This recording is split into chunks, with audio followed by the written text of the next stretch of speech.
Hello everyone, आज हम बनाएंगे बेकरी से भी कहीं ज़्यादा बेहतर बटर कुकीज़। इसमें हम चोको चिप का भी यूज़ करेंगे, तो ये बहुत ज़्यादा यम्मी लगेंगे, बच्चों को बहुत पसंद आएंगे। आपको बनाना भी काफ़ी इजी है, 3-4 इंग्रेडिएंट लगते हैं, बहुत जल्दी बन जाते हैं। इसको तो बच्चे भी बना सकते हैं और आई कैन बेट कि आप एक खा के तो कंट्रोल नहीं कर पाएंगे, आपको बहुत ज़्यादा पसंद आएंगे। देखते हैं कैसे बनाते हैं इसको। इसके लिए मैंने 100 ग्राम अनसॉल्टेड बटर लिया है। ये सॉल्टेड बटर नहीं है, अनसॉल्टेड बटर है, आपको किसी भी ग्रोसरी शॉप पे ये मिल जाएगा। और बटर को सॉफ्ट लेना है, इसको फ्रिज का या फिर मेल्टेड बटर नहीं लेना है। आप इसको फ्रिज से बाहर निकाल के 1-2 घंटे छोड़ दीजिए, सॉफ्ट हो जाएगा।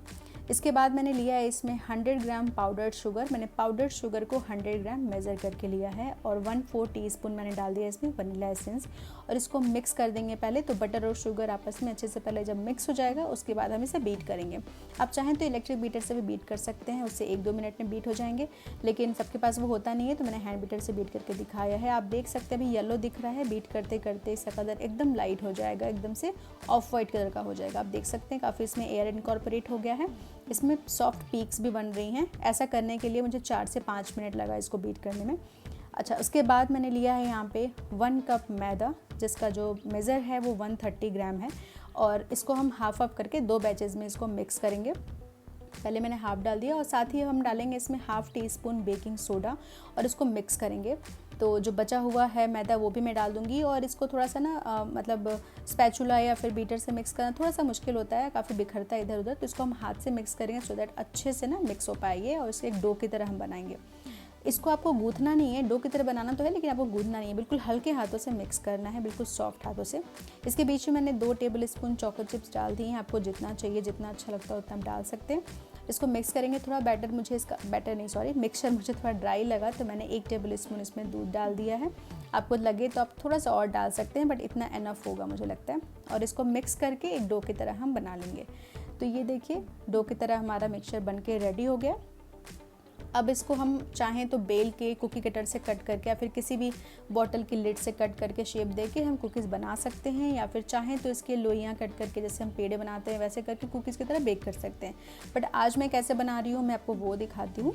इसको पहले हम ऐसे जो ये कौन सा शीट होता है क्लिंग फिल्म जो होता है, इसके ऊपर हम ऐसे फैला के रख लेंगे, ऐसे लॉग बनाएंगे।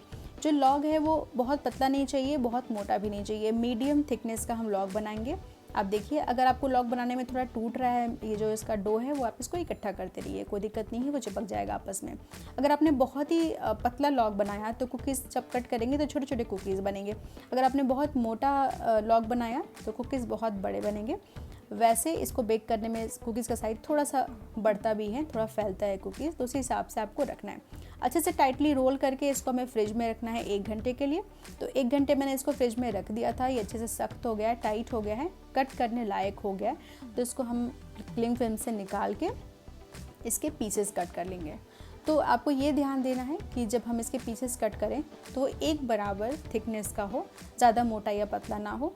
तो मैं इसको थोड़ा पहले मार्क कर लूँगी सो दैट मुझे आइडिया लग जाए कि मैं कितना थिकनेस का कट कर रही हूँ। अगर आपने कुछ मोटे छोटे पतले आपने कट किए ना, उससे क्या होगा कि बेकिंग टाइम सबको अलग अलग चाहिए, तो आपके कुकीज़ या तो ओवर कुक होके हो जाएंगे या फिर बर्न हो सकते हैं या फिर अंडर कुक भी रह सकते हैं। तो आपको वैसा नहीं चाहिए, आप एक बराबर कट करिएगा। और कट करने में जो थोड़ा सा बिखरेगा उसके नीचे से ना, वो आप हाथों से आपने देखा मुझे मैं कैसे कर रही थी, उस तरीके से सेट करके इकट्ठा कर देंगे, तो ये कुकीज़ का शेप ले लेगा। मैंने यहाँ एक बेकिंग ट्रे सेट किया हुआ है, इसके ऊपर मैंने रखा है बेकिंग पेपर और इसके ऊपर हम कुकीज़ को सजा लेंगे। करीब 1-1.5 इंच के गैप में रखेंगे सो दैट जब कुकीज़ बेक हों तो वो थोड़ी सी फैलती भी हैं, आपस में चिपके ना, सबको प्रॉपर स्पेस मिले। मैंने अपने ओवन को 180 डिग्री सेल्सियस पे 10 मिनट के लिए प्री हीट कर लिया है। अब इसको हम बेक कर लेंगे। 180 डिग्री सेल्सियस पे मैंने 15 मिनट के लिए इसको बेक किया है। कुकीज़ बहुत अच्छे से बेक होकर रेडी हैं, बट ये काफ़ी गर्म हैं तो अभी बहुत ही सॉफ्ट हैं और जो है ना उठाने में प्रॉब्लम होगी, तो थोड़ा सा रुक के इसको आपको उठाना है। देखिए पीछे के साइड, बैक साइड कितनी मस्त बेकिंग हुई है, एकदम प्रॉपर सी बेकिंग हुई है। कुकीज़ अभी काफ़ी सॉफ्ट है, उठाने जैसे नहीं है, तो मैं थोड़ा सा नाइफ़ नीचे से लगा के इसको हल्का सा लिफ्ट करूँगी सो दैट अब मैं इसको यहाँ से उठा के अपने वायर रैक पे रखूं और जिससे कि वो जल्दी अच्छे से ठंडे हो जाए। नीचे से भी हवा लगेगी तो ठंडे होंगे। मेरे वायर रैक पे स्टैंड नहीं है तो मैंने नीचे 2 बोल रख दिए सो दैट उसको थोड़ी हाइट मिल जाए। अब कुकीज़ जो है वो नीचे से भी हवा लगेगी तो सॉगी नहीं होंगे, अच्छे से प्रॉपर्ली ठंडे होंगे। उसके बाद इसको हम 8 कंटेनर में भर के रख सकते हैं। तो कुकीज़ को हमने सारे रख दिया इसमें, अभी जल्दी से ठंडे हो जाएंगे और उसके बाद हम इसको रख लेंगे बॉक्स में।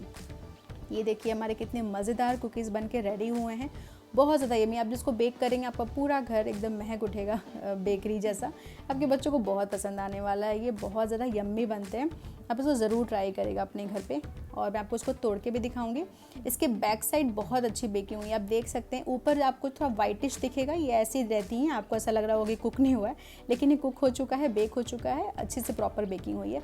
आप देख सकते हैं, तोड़ के मैं आपको दिखा रही हूँ अंदर से कितने खस्ता बने हैं, बहुत ज़्यादा बिल्कुल बेकरी में जैसे बनते हैं वैसे ही। लेकिन आपको पता है कि आपने क्या इंग्रेडिएंट यूज़ किया है, सब कुछ आपने प्योर और आप अपने आंखों के सामने आपने बेक किया। आपको बहुत ज़्यादा पसंद आएगा। आप ये रेसिपी ज़रूर ट्राई करिएगा। आपको अच्छा लगे तो वीडियो को ज़रूर लाइक और शेयर करिए।